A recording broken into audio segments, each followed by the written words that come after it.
Good morning students. बेटा आज का हमारा जो टॉपिक है वो है वेक्टर्स के बारे में कि किस तरीके से कोई भी वेक्टर है उसको आप किसी स्केलर या रियल नंबर से मल्टीप्लाई करेंगे तो क्या होगा। साथ ही हम आपको ये भी बताएंगे कि डिस्प्लेसमेंट वेक्टर और पोजीशन वेक्टर क्या होता है। ठीक है, सबसे पहले हेडिंग डालिए पोजीशन वेक्टर।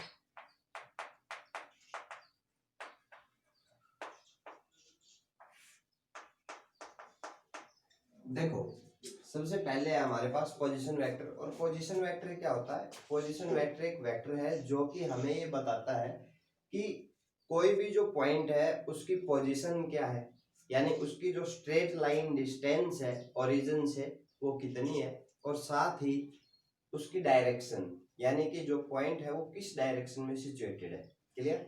यानी कि आप लिखिए position vector is a vector which tell us the straight line distance of point from origin and in which direction it is situated।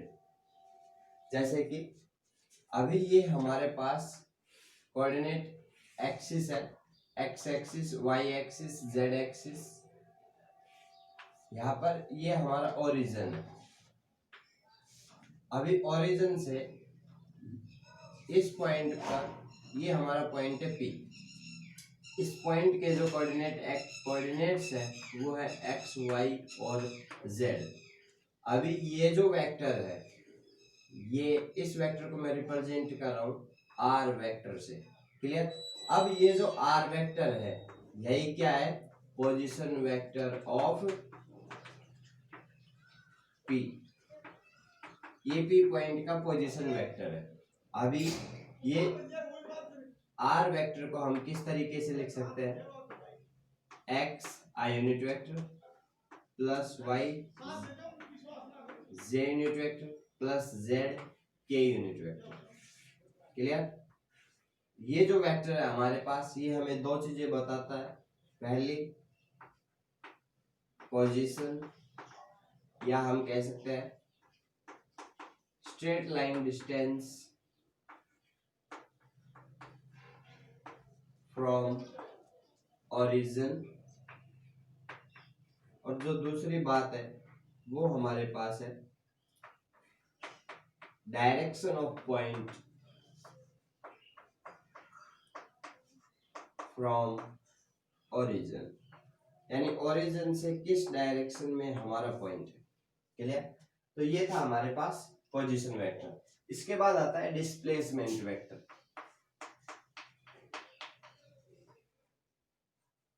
अगर हम बात करें डिस्प्लेसमेंट वेक्टर की तो देखिए मान लेते हैं कि जब टाइम टी था तो ऑब्जेक्ट पी पॉइंट पर था, और जैसे ही टाइम टी डैश हो गया हमारा जो पॉइंट है पी अभी वो क्यू पॉइंट पर आ गया, और उसके जो कोऑर्डिनेट्स हैं वो हैं x1 y1 z1। क्लियर? ये हमारा पॉइंट है क्यू। अभी क्यू पॉइंट का जो पोजीशन वेक्टर है वो मैं लेकर चल रहा हूं r1 वेक्टर। क्लियर? अब यहां से हम लिख सकते हैं एज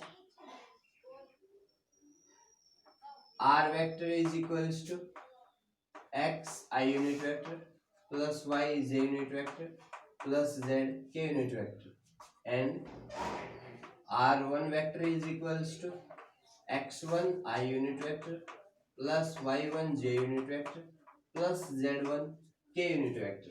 क्लियर? अभी ये जो हमारे पास है ये पॉइंट P और पॉइंट Q के हमने पोजीशन वेक्टर लिखे हैं। यहाँ से आप देख सकते हैं कि जो पॉइंट P है वो P से और Q पॉइंट तक आ गया, यानी कि जो उसका डिस्प्लेसमेंट है वो हमारे पास कितना है? PQ वेक्टर है। अभी ये जो PQ वेक्टर है ये है डिस्प्लेसमेंट वेक्टर। क्लियर? तो डिस्प्लेसमेंट वेक्टर क्या है उसके लिए आप एक लाइन लिखिए। Displacement vector is a vector which shows how much and in which direction object is displaced in a time interval। यानी कि कोई भी टाइम इंटरवल, जैसे कि यहाँ पर हमारे पास टाइम इंटरवल है t dash minus T. Clear. तो इस टाइम इंटरवल में जो ऑब्जेक्ट है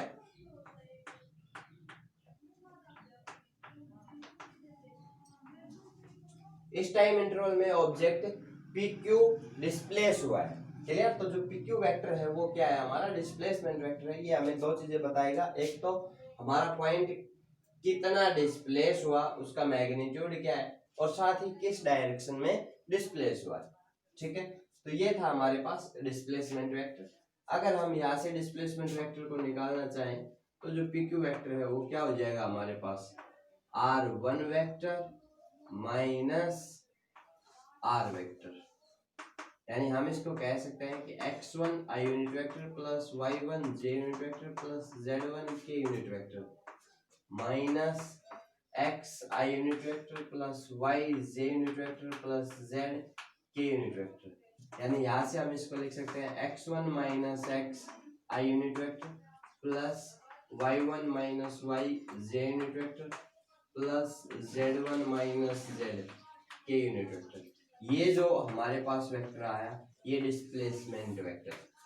क्लियर। तो आज हमने आपको बताया पोजीशन वेक्टर और डिस्प्लेसमेंट वेक्टर के बारे में। इसके बाद आता है हमारा next topic, multiplication of A vector by a real number.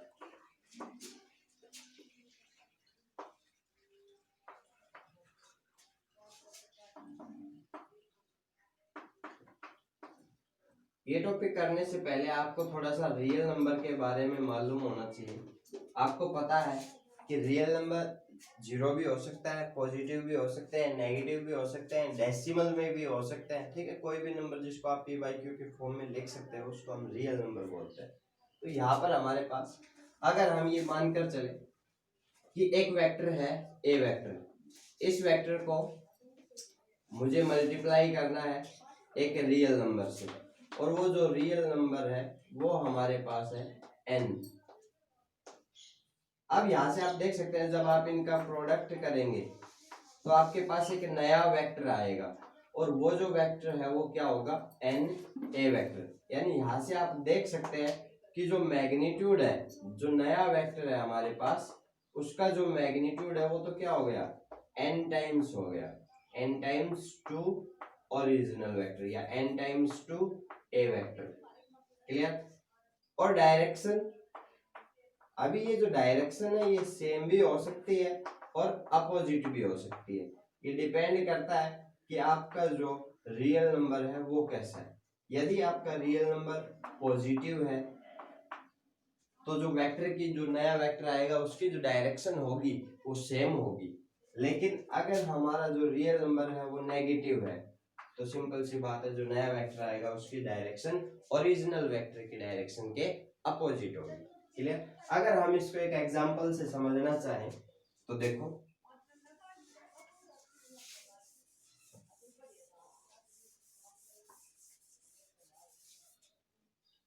यहां से देखो, अगर हमारे पास एक वेक्टर है ए वेक्टर, क्लियर। और दूसरा हमारे पास एक रियल नंबर है n, और रियल नंबर की वैल्यू हम एक बार तो क्या ले लेते हैं, -2, और एक बार ले लेते हैं 2। क्लियर। अगर हम रियल नंबर की फर्स्ट केस में अगर हमारा n है +2 और a वेक्टर है ये, अब जैसे ही आप दोनों का प्रोडक्ट करेंगे तो आपके पास एक नया वेक्टर आएगा n a वेक्टर, जिसका मैग्नीट्यूड तो क्या हो जाएगा 2 टाइम्स a वेक्टर और ये भी a वेक्टर, यानी ये तो हमारे पास आ गया 2a वेक्टर। अब यहां से देख सकते हैं कि +2 है तो डायरेक्शन सेम रहेगी जो कि a वेक्टर की थी।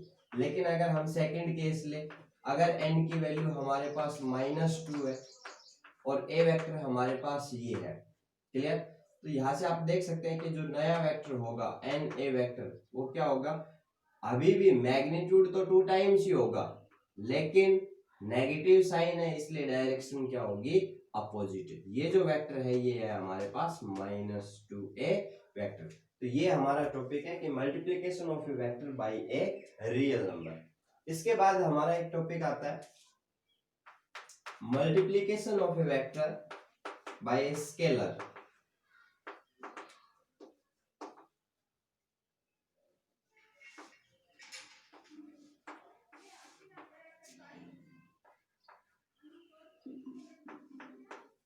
देखो भाई, अभी ले लेते हैं थोड़ी देर के लिए, हमारा जो वेक्टर है वो फोर्स है।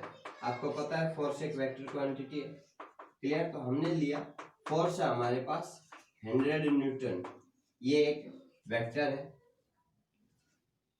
और एक स्केलर क्वांटिटी है, जैसे कि हम टाइम ले लेते हैं, और टाइम है हमारे पास 10 सेकेंड। अभी फोर्स है तो इसकी डायरेक्शन भी होगी, तो हम लेकर चलते हैं ड्यू ईस्ट या फोर्स टुवर्ड्स ईस्ट। तो फोर्स है हमारे पास 100 न्यूटन ड्यू ईस्ट और टाइम है 10 सेकेंड। अगर हम इन दोनों का प्रोडक्ट करते हैं तो जो नई जो क्वांटिटी आएगी हमारे पास, जो न्यू क्वांटिटी आएगी वो भी एक वेक्टर क्वांटिटी होगी, और वो क्या होगी हमारे पास F इंटू टी। यानी यहां से आप देख सकते हैं कि 100 Newton multiply by 10 second due east. यानी अभी भी जो हमारी नई क्वांटिटी आ रही है वो डायरेक्शन के बारे में बता रही है, और जो भी क्वांटिटी डायरेक्शन के बारे में बताती है उसको हम बोलते हैं कि वो एक वेक्टर क्वांटिटी है। तो यहाँ से आप देख सकते हैं कि अगर आप किसी स्केलर क्वांटिटी को किसी वेक्टर क्वांटिटी के साथ मल्टीप्लाई करते हैं तो जो नई क्वांटिटी आती है हमारे पास वो एक वेक्टर क्वांटिटी आती है। अभी उस वेक्टर क्वांटिटी का जो नया वेक्टर आता है उसका अगर हम ये मानकर चले कि एक वेक्टर है f और एक स्केलर है s, तो दोनों का जो प्रोडक्ट होगा वो हमारे पास एक नई क्वांटिटी आएगी। फॉर एग्जाम्पल मैं इसको n वेक्टर बोल देता हूँ। तो ये जो n वेक्टर है इसका मैग्नीट्यूड तो क्या हो जाएगा s टाइम्स हो जाएगा, s टाइम्स f वेक्टर। लेकिन अगर हम इसकी डायरेक्शन की बात करें तो वो सेम रहेगी as that of f vector, same direction as that of f vector. Clear. तो इस बात को ध्यान से समझे कि अगर आप किसी वेक्टर क्वांटिटी को एक स्केलर से मल्टीप्लाई करते हैं तो जो नया वेक्टर क्वांटिटी आएगा उसका मैग्नीट्यूड तो s टाइम्स होगा लेकिन डायरेक्शन सेम होगी। इसके बाद हमारे पास एक छोटी सी टर्म है रिजल्टेंट वेक्टर। आज मैं इसके बारे में हेडिंग डाल रहा हूँ, कल आपको इसके बारे में बताऊंगा कि रिजल्टेंट वेक्टर क्या होता है और दो वेक्टर्स का रिजल्टेंट कैसे निकालते हैं, और उसके बाद हम ट्रायंगल लॉ और वेक्टर लॉ के बारे में भी स्टडी करेंगे। ठीक है, आप इन टॉपिक्स को अपनी नोटबुक में लिखिए और अच्छे से इनको स्टडी कीजिए, अपनी सेल्फ स्टडी जारी रखिए। Thank you.